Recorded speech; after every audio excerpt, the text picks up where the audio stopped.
Hello, hello, hello, everybody. I'm going to give you a few seconds to get on. I'm going to play a little bit of Do You Know Who I Am? Idea who I am. I know it's been quite a while, and it's so good to see you Just waiting for a again. few more people to come on. And It's so dark in this place that I can't see your face. May we leave? Oh, I see. all right. Does he know who I am and what once was between you and me? Hello, everybody. How are you Do today? you know how I tried? Have you any idea how I tried? Right. Hi, Sandy. How are you Not to tonight? keep you inside. Do you Hope know, you're doing darling, good. how much I cried? Right. I remember you said that you had to forget about me. Hi, And with Joanne. How are you three tonight? Hope you guys are doing good. All right. I'm slowly getting over this dang cold. I'm feeling good. Still kind of. I'm losing my cold. Finally.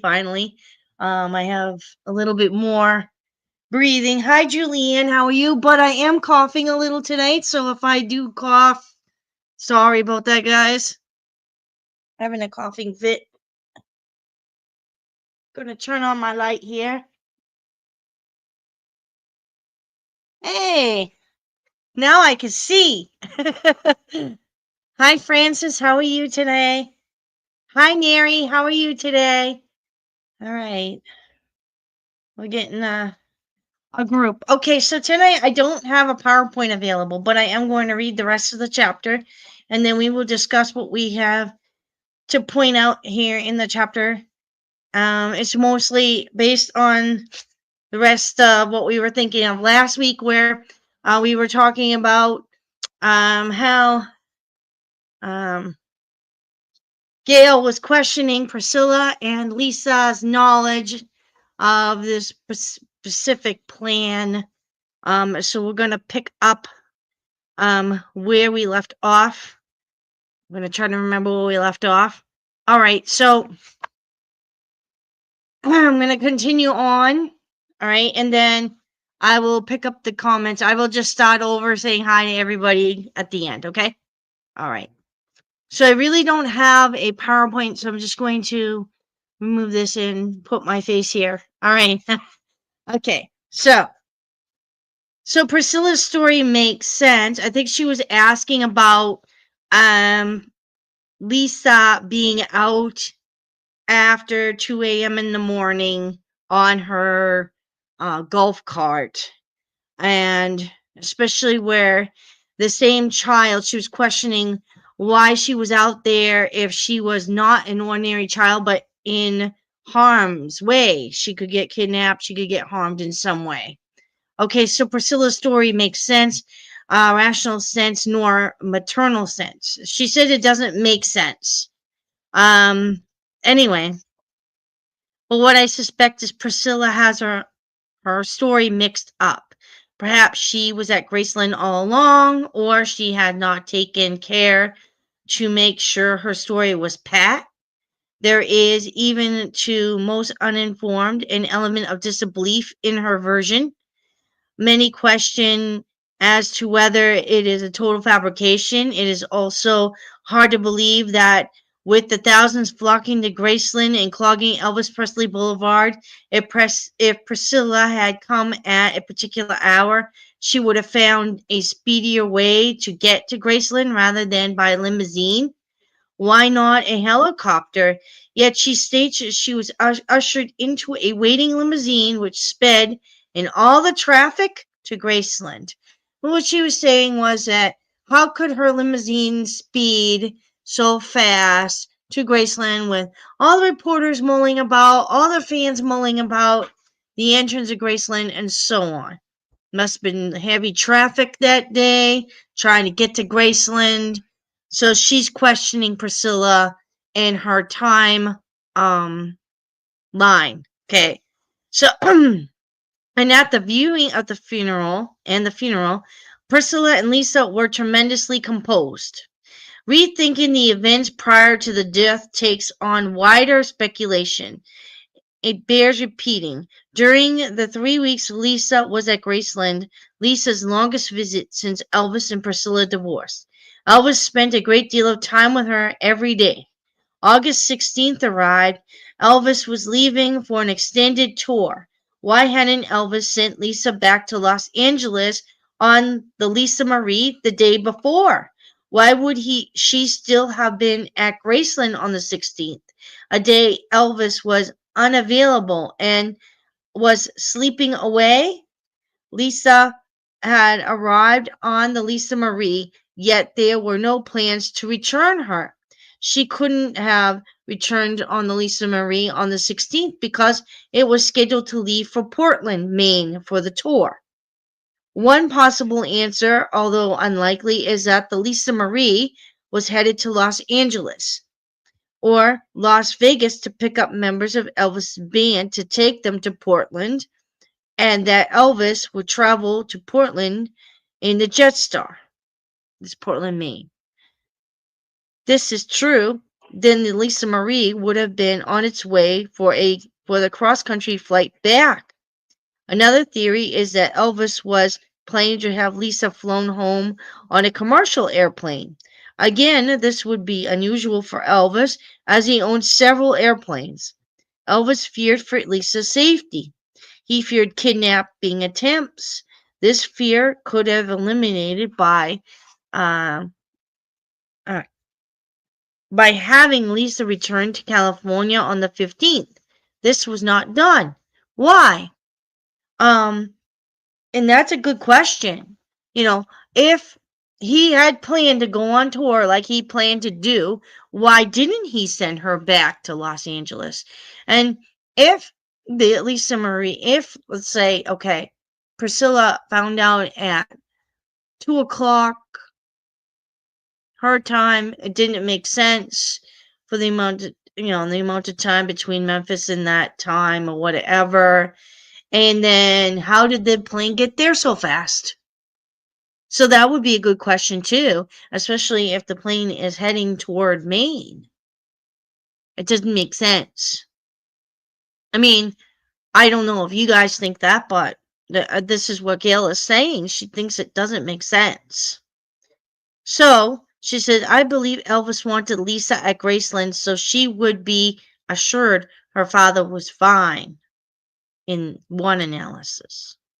I think it's possible that Priscilla was secured inside Graceland prior to the death announcement, is another story.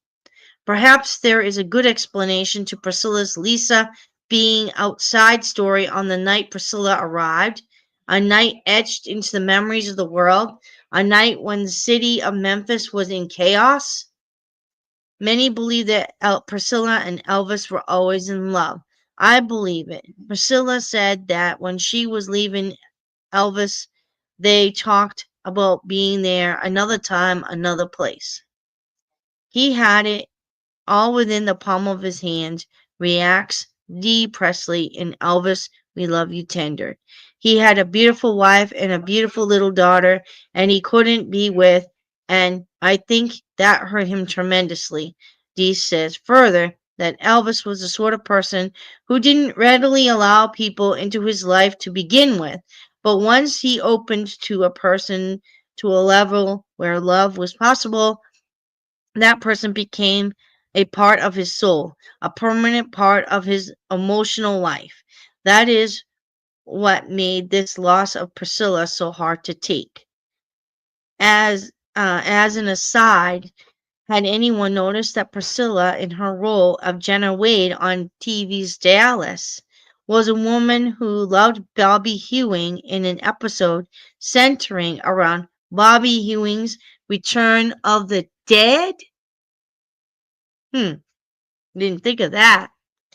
Many report they have seen and talked to Elvis Presley since August 16th, 1977. Okay. Carol Hollop and I were told by a songwriter at Mae Axton's home that he had actually run into Elvis in Atlanta. A Tennessee farmer who knew Elvis swears he saw the superstar outside Graceland seconds before the radio announced Elvis had died. There had been many television shows with a plot of its hero either faking his death or her death on returning to the dead. One regularly featured television show with stories to amaze had as its plot the superstar singer who hoaxed his death only to come back as his twin, Jesse Guerin, who ends up killing the singer. According to the Elvis special on a Fantasy Island segment of Paul Williams played the superstar complete with jumpsuit who faked his death to escape from mafia types who were after him. The Elvis special also reports that a Showtime short subjects there was an animated feature titled Celebrity, focusing on a superstar named Norm Stern, who took a week off from his superstar duties to relax. The world, deciding he was dead, had a funeral. His mansion was turned into a museum tourist attraction, and people who knew him wrote books about him, causing Norm to write, under an alias, his own book. On TJ Hooker, the Elvis special says that a sentence was mentioned. Yeah, that girl is as dead as Elvis Presley is supposed to be. Hints or what? And these are all different movies and TV shows over the years that have kind of given hints about Elvis not being dead. I heard this remark mentioned carelessly many times. It seems that many people believe Elvis may have hoaxed his death. In his book, Elvis After Life, Dr. Raymond Moody interviewed a truck driver from a small Alabama town who described an encounter with Elvis Presley on December 20th, 1980 at about 9:30 at night. The man was about 100 miles west of Memphis and wanted to visit his mother in Alabama for Christmas. He rarely picked up hitchhikers. While stopping for fuel and coffee, he noticed a man trying to hitch a ride to Memphis. For some reason, the truck driver trusted the man, although he never found out why the man was hitchhiking. On the trip, they talked casually, with the man always being polite, saying yes, sirs, and no, sirs. The hitchhiker mentioned he had once been a truck driver, knew a lot about cars, and talked of owning several Cadillacs. He had a hat on, and it was dark, so the man's face was obscure. The truck driver mentioned he had been having trouble with alcohol, but had quit drinking. The hitchhiker admitted that he had trouble with painkillers and sleeping pills. Ask, Asking to be left off on Elvis Presley Boulevard, the truck driver told the hitchhiker his name. The hitchhiker turned to him, looked straight in him in the eyes, and said, "I'm Elvis Presley." It was Elvis Presley, all right, the truck driver told Dr. Moody, or his ghost. There would be many other explanations for this sighting: delusion, imagination, or the results of being an alcoholic. This vision has caused a truck driver some mental agony, and it would any of us, as it would any of us. Perhaps this book will put his mind at ease. He's not alone in his sightings. Countless calls have been received by me and by business associate from women in Michigan. She is a grandmother and never was an avid Elvis fan. Yet she and others swear they had seen Elvis in the area in the past year, 1987. He may have purchased a hotel here. And this is Michigan. So Kalamazoo. A woman stated the hotel sat empty for many years and then was turned into offices, but there is a private residence on the upper level. She thinks he goes by the name John Burroughs. According to the hotel, from the hotel, across from the hotel is a YMCA where he works out with karate. He's been spotted in the shopping mall one time with Lisa. I saw Lisa and Priscilla looking at perfume in a store at the mall. The woman swears. I know it was them. Another resident from the small Michigan town called to report a similar sighting. According to at least 5 people, Elvis had been seen at a local mall, at several restaurants, at the B. Dalton's bookstore and the Y, Wendy's, and Burger King. While at the grocery store, the man described as looking like Elvis carried a motorcycle helmet, was dressed in a white motorcycle jumpsuit, wore tinted glasses, and was not thin but not fat, had his hair cut shorter and rounder with sideburns, short, showing a touch of gray. At the mall, he was spotted wearing a brown leather jacket, pressed jeans, no hat, but glasses. Again, his hair was short and rounded. His face looks the same, the resident says. When I stare at him, he looked nervous, but when I turned to my grandson, he relaxed because he knew I wasn't going to bother him. We're a small community and we leave people alone. Believe me, I wouldn't make this up. I'm not a liar. You can check up on me. I am certain Elvis Presley is here. Lisa and Priscilla visit, and Lisa stays a while.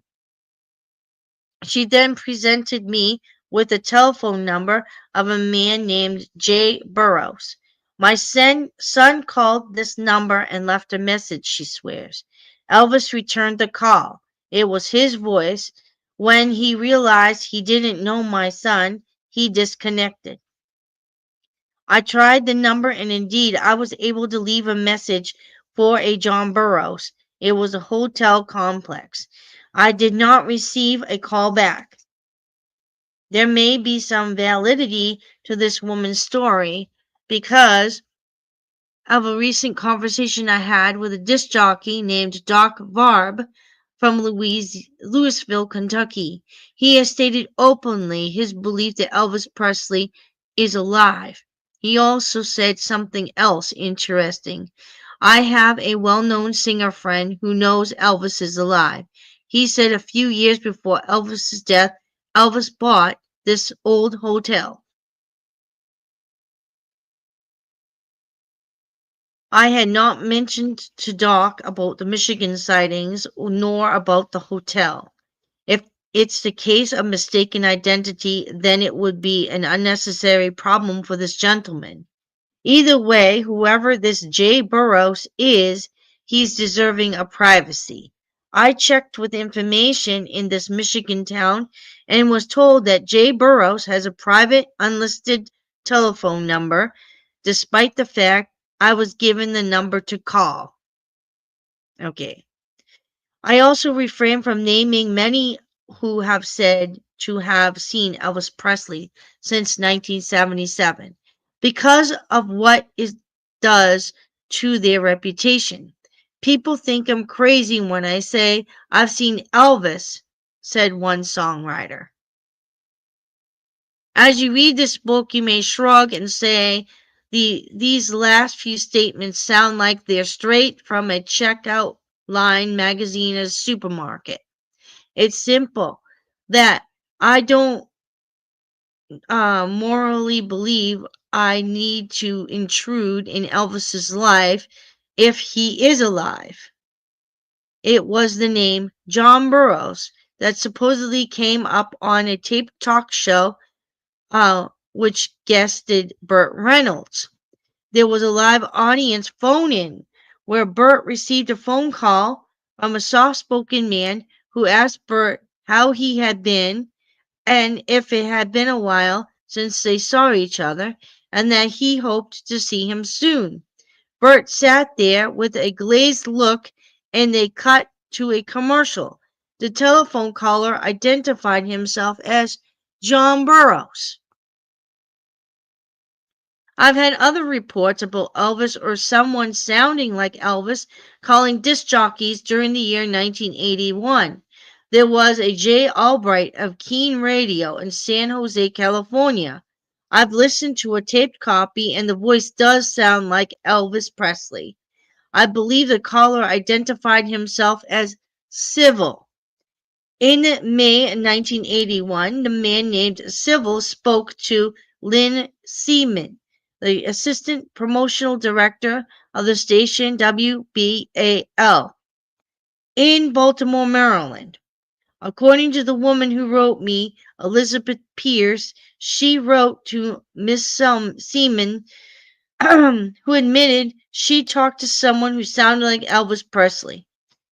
During that time, same the month, this Civil also was interviewed by Bill Payne of the station KTFX in Tulsa, Oklahoma. That interview was also taped. A great deal of controversy exists within some fan clubs concerning the identity of Civil in some cases. Civil Nora. The bottom line is no one seems to know who Civil is. I've never spoken to him. I have no idea as to his identity or why he would have called radio stations. Just the fact that these reputable and credible media people could entertain the possibility that it was Elvis Presley calling says something in itself. While on the subject of disc jockeys, Hugh Jarrett, now with WSB Radio in Atlanta, responded to my request concerning a possible appearance by him on a television program focused on Orion, as well as this book. Hugh is famous for being one of the Jordanaires, one of Elvis's backup groups, and he met Hughes years ago after Orion was first released. I think that's the book. We discussed the novel and Elvis. Unfortunately, Hugh does not recall our meeting or reading Orion. As we talked, a few things clicked into place, but on the whole, Hugh didn't remember most of our meeting. However, I remember it quite well. I found Hugh extremely nice, with a gentleman's air about him. He's well thought of in the radio community. When I told him about the book as it related to Orion, as well as a possibility that Elvis could be alive, he became very upset and basically said that whoever voiced such a question was totally incorrect, and that he would in no way endorse any project along those lines. I explained that I was now at a disadvantage since he did not remember me or Orion, the book. I further explained that the program had nothing to do with asking anyone to endorse Elvis being alive, but that the program would feature open dialogue. It became obviously clear that Hugh was against the media asking questions which related to the hoaxing of Elvis's death. My friend Elvis died, he stressed over the telephone. It was his body in the coffin. I thought I recalled Hugh as saying he did not go to the viewing.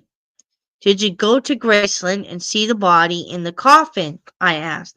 No, he stated firmly, but my friend Felton Jarvis went, and he told me it was Elvis in the coffin and he was dead.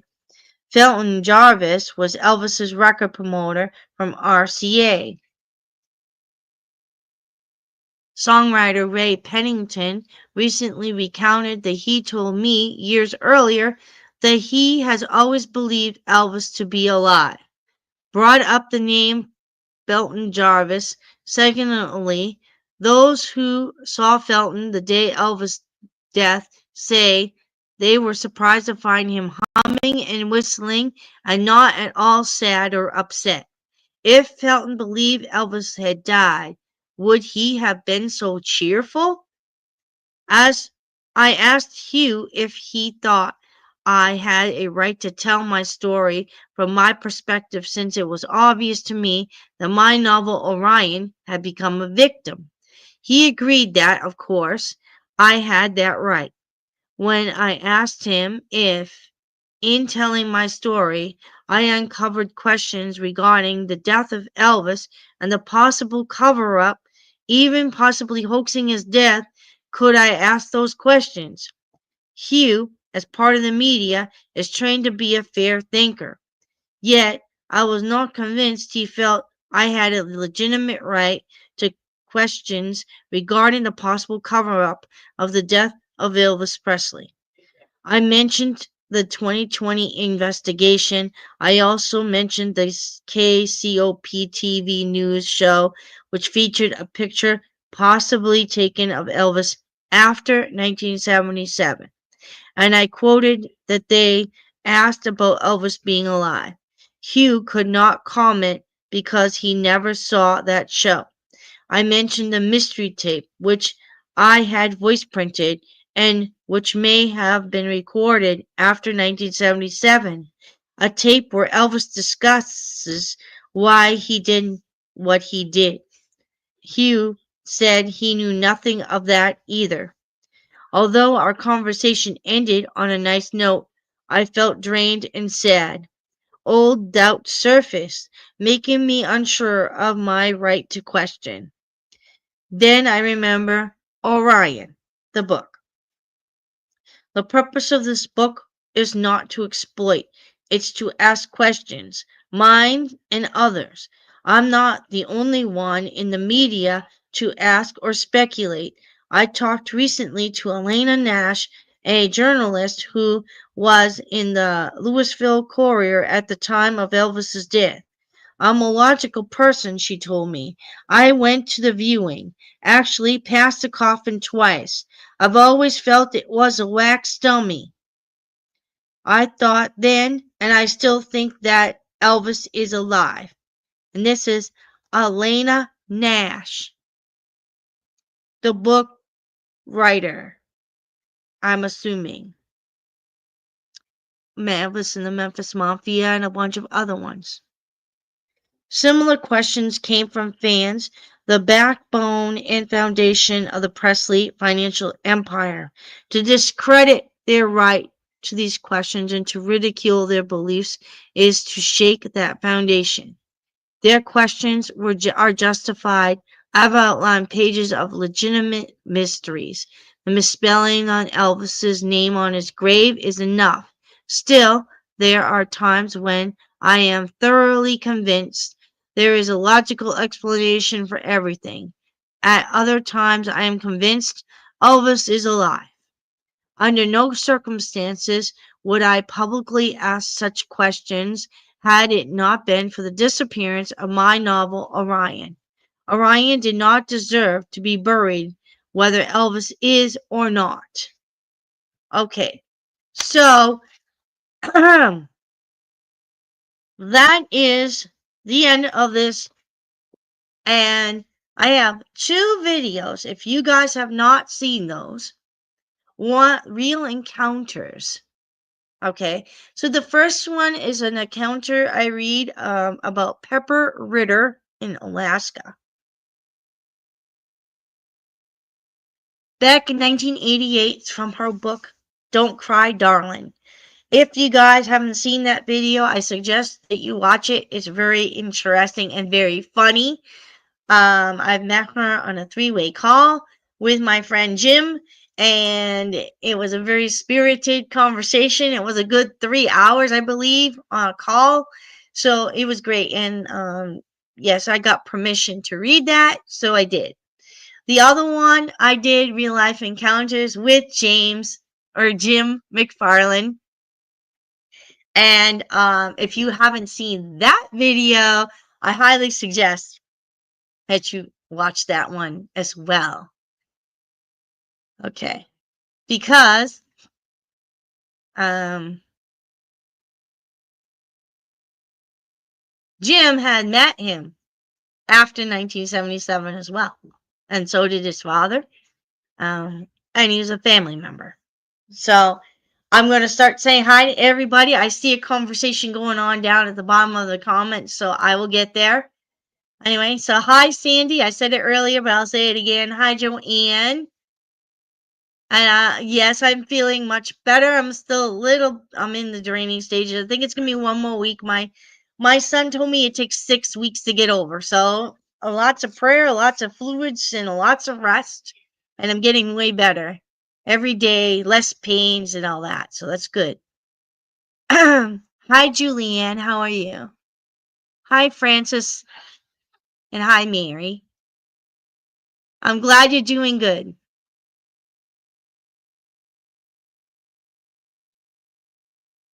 Lisa and Priscilla knew yes. But I don't think they knew that day. Unless he lied in his book. We don't know. So I believe Jesse Elvis is alive because you are a credible source as you are related to the Elvis family. Also, the psychiatrist who treated him is also the credible source as well. Yes. And there's a bunch of other people that have witnessed Elvis Presley over the years. Some have to sign whatchamacallit, non-disclosure agreements, but they know that he's alive. Hi, Valerie. How are you today? And Francis says hello. Valerie says hi, Francis. Right. Jackie says hello, everybody. Joy, why would Elvis be hitchhiking? And that's a good question. I mean, he's like in his book, Burns said that he was in a truck with two elderly people. It's a possibility he was hitchhiking. He doesn't always have a car. I don't know. It's kind of weird, right? I'd say so. Some dangerous stuff going on there, but hi, Jim. How are you? Everyone say hi. I don't believe Elvis was hitchhiking anywhere that's hogwash. Okay, well, I don't know. Tell the witness that. I think it would be strange if I was taking this guy to Elvis Presley Boulevard to be dropped off, and then he tells him that he's Elvis Presley. I don't know. I mean, really, honestly. But she goes by the stories that she heard from people who are witnesses. So,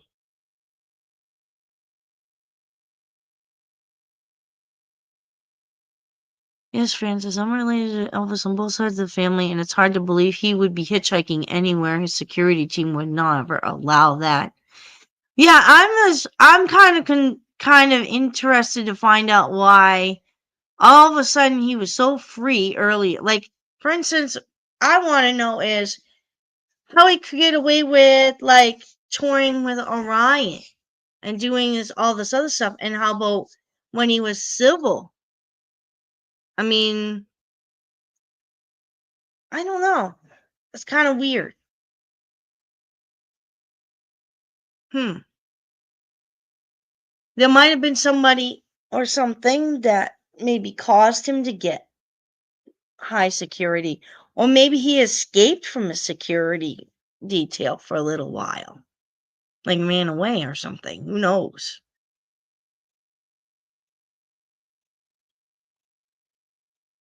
Second cousin and distant relatives in class. Yeah.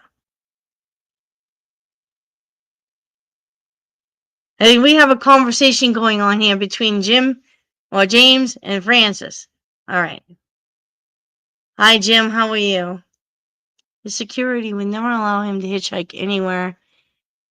He might break down and he gets a ride. and he get a ride on a Good Samaritan. Well, maybe that's a possibility. I mean, it could be a possibility that he got a ride from him. I don't know. Maybe his car was broken down because I think he mentioned something in the conversation. So I don't know.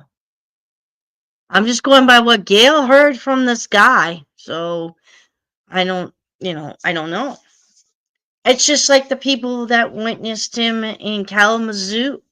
Well, actually, there is a record that he did buy that hotel in Kalamazoo before he died. I actually found a copy of that. Maybe I should have put it on here, but I forgot I read this spot before, and I forgot I got caught up in doing something else today. Holidays are catching up to me. So anyway, it's amazing how Gail was able to compile all this information. Yeah, I think she was good at getting a lot of information. A lot of people called her when they heard. Um, she had a lot of connections. She just knew how to get a hold of people, I guess. You know? All I know is that Elvis had a very interesting life, confusing but highly interesting. Yeah, and I think after 1977, it gets more confusing because we don't know all of the stories, involved. But he must have had some type of, um, you know, yeah, the story of him in the pickup with the older couple in the pickup, they were broken down and someone stopped to offer to help. Yeah, that was Byrne. And, I mean, he trusted people a lot to take care of him, so I don't really know. Is there anything we could do to dig up some information on that? I don't know. Information on hitchhiking? I have no idea. I don't know where she got her information. Or even if the guy is alive. The guy that she talked to is alive anymore. And I know that she is not doing well either, I heard. She's old. Gail. So,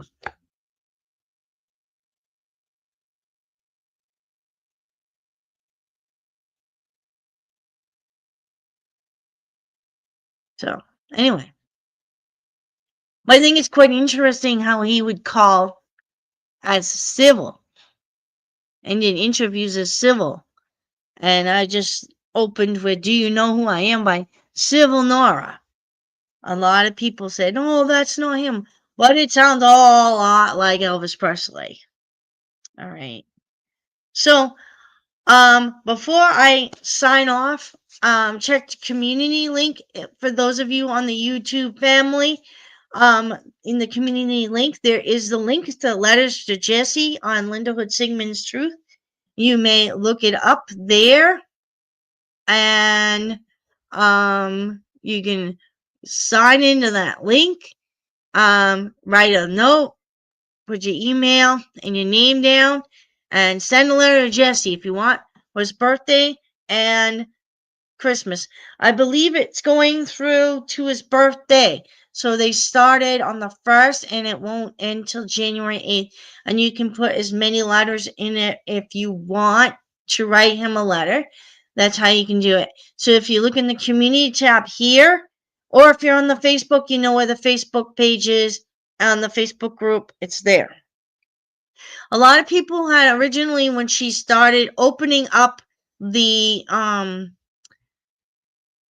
opened up the room for the messages. For some reason, you had to open up a WordPress account.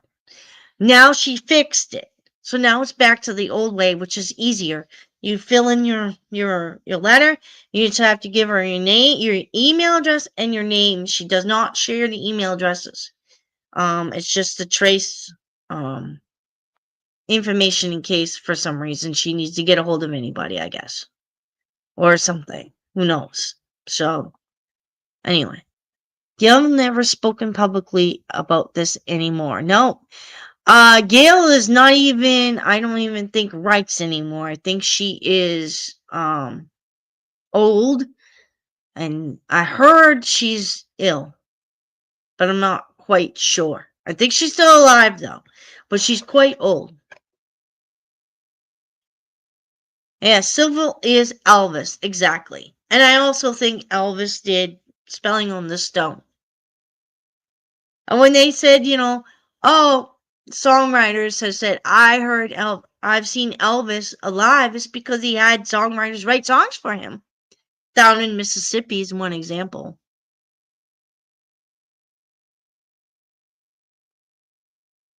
And a bunch of songs of Spelling on the Stone. Yes, Jackie. All right, good. I wrote one too. I was kind of like the second time around was a lot easier than last year. But I'll probably write him another one for his birthday. Like I did separate, thing. You were very excited. Good. And people can read your letters because it is on a message board, but everybody likes to read love anyway. We all love Elvis. So, or Jesse. I'd love to write to him, but I froze and I was too shy to write. That was my first hurdle was what do I write to him about? So I'm gonna say your best bet is you have till his birthday, so that's January 8th. And I'm going to encourage you. Don't let the fear of being embarrassed or, not knowing what to write scare you into not writing.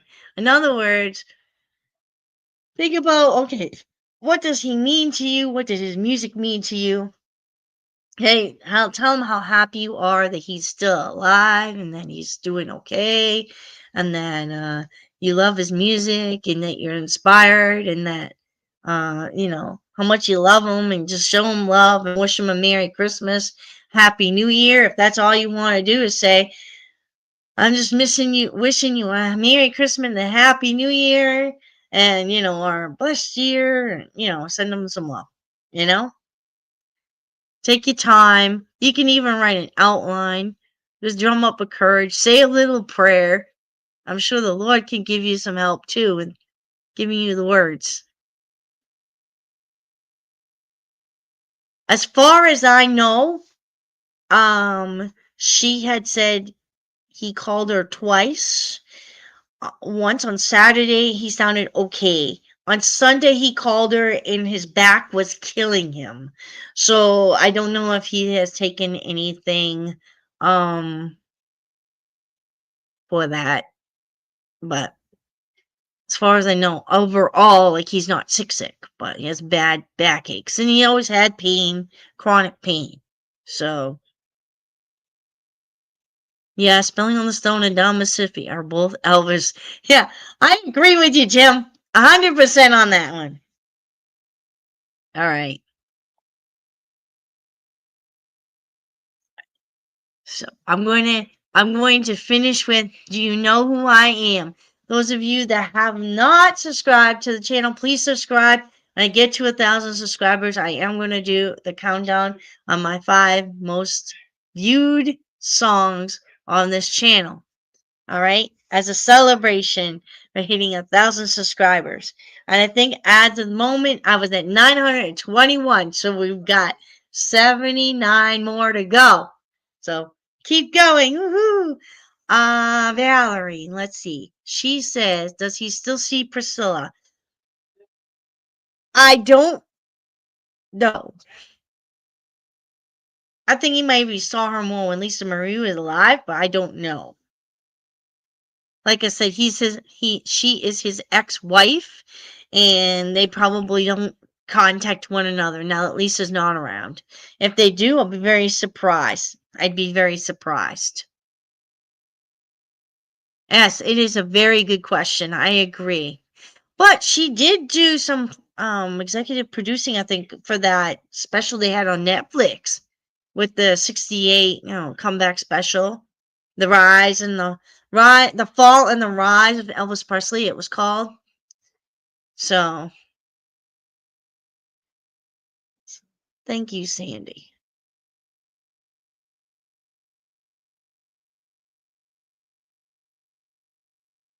Especially since Lisa's book came out. See, I don't know anything that goes on between him and Priscilla at all. I'm sure he's not happy with the book or the way it came out or the information in the book.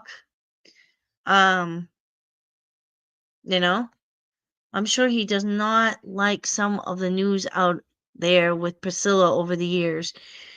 No, I don't think he even liked the way she handled the estate things, when Lisa died.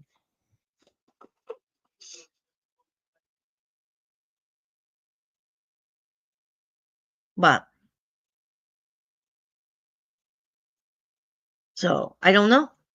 He might, he might still talk to Priscilla, but I'm thinking it might not be like, probably just as a friend or, someone who has to do something for EPE, whatever, you know. Oh, and I will say he wasn't happy with her when she took Riley to court. Yeah, I already mentioned that. Yeah, I know he was unhappy with that. I think he would have been exasperated. Yeah, and I'm thinking, I'm gonna say that I really truly think he already knew what was in those memoirs as well ahead of time. And I'm sure there was a lot about him being alive in those, um, for her safety, Riley's safety, and the family's safety. I could see why he said, "Don't put them in. Don't put that information in," because I don't think EPE would be very happy with him or them. So, absolutely, the love has gone for years. Has been gone for years. Yes. Um, I don't think they love each other. I think it's just a friendship now, you know. But yes, he was very, very. I'm gonna be totally agree with you, Jim. He was angry because he has a bad temper anyway. But he's also quick to forgive, so don't forget that either. I mean, look at how many times those other people that were with him messed him up too. You know. And then don't forget, EPE is also very, very involved, and so is Scientology in that family. So, and I know Elvis said he does not like that church. Didn't want anything to do with that church, and that all about money. So think about that. It's highly involved in EPE.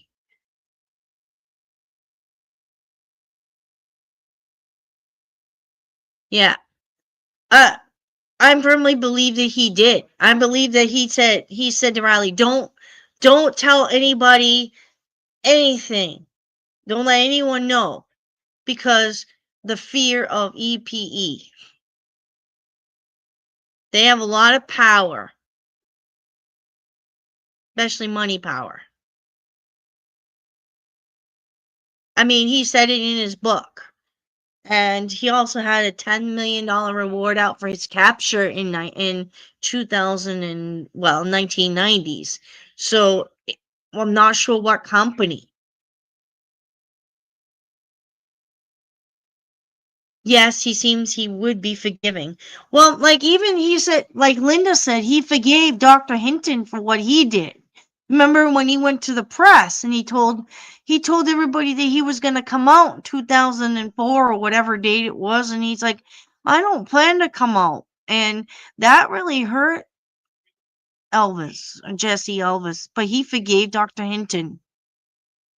He forgave all of his Memphis Mafia members that wrote, Elvis, what happened? That was like a betrayal to him.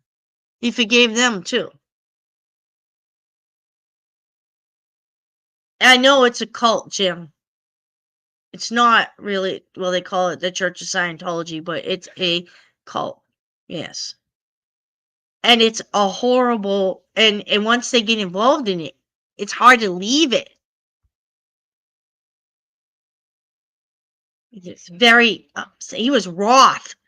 He was wroth. And I'm sure he's very angry or livid with Priscilla's ex as well. Was that guy that fondled Lisa Marie or whatever you call him, pedophile.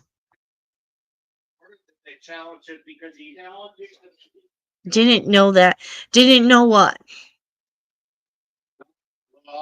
Francis, he was livid, yes.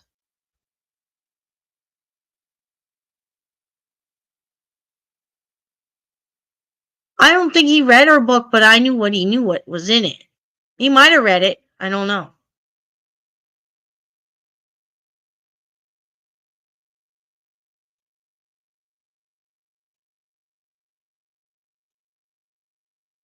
And double cousin, yes. And also James is the one that did the real life encounters too with me live on that real life encounters part 2. So if you guys want to hear his story and about his connection with Elvis, watch that video. It's excellent. And he has a few choice words to say about Bob Joyce too. But anyway. Yep, he does.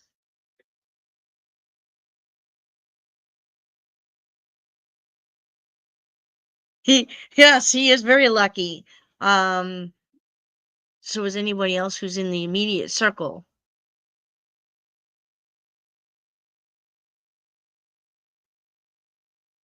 Yep.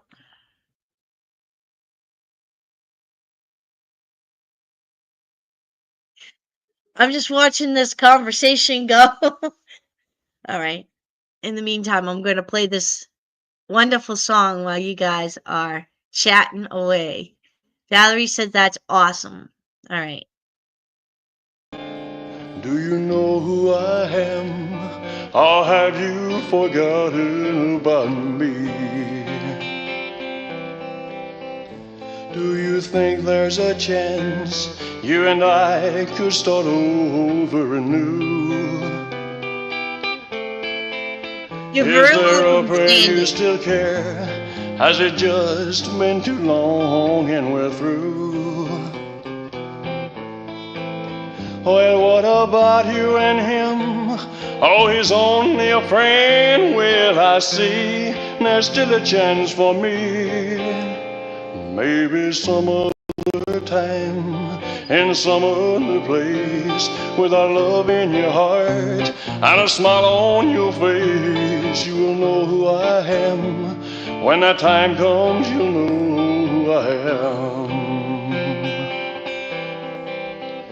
You will know who I am. Good When night, that time Francis. comes, you'll know who I am.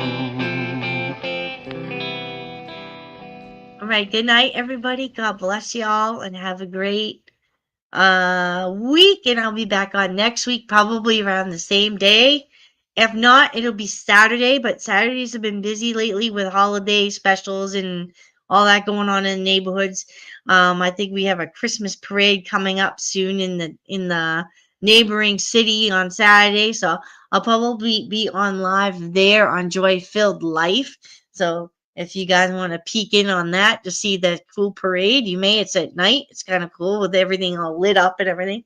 We haven't been there in a while, so it's gonna be very cold. I don't know if I'm ready, but we'll see. But anyway, oops. I wish I could have met him once, just but wrong generation. Yeah, me too. But at least you can write a letter to him if you want. It's in the community section, so you guys can find the link there. But I will put it in the description too, if that helps. Thank you very much. I'm feeling much better. You're welcome, Joanne. There's no problem there for me. Yes, good night, Jim. We'll talk later. Good night, Valerie. Yes, you too. Have a great night. Yeah, thank you, Jim, for talking to us. And thank you, Jim, for jumping on, too. I really enjoy that you come on and chat with us all. Yeah, all right. Thank you, Jackie. Yeah. Yeah, good night to you, too. Happy. Yeah, I'm very happy. I'm feeling much better. At the end, still don't have the high voice for singing, but I'm getting there. So hopefully by Christmas, I'll be back to singing normal. So I'm glad about that. All right. Bye.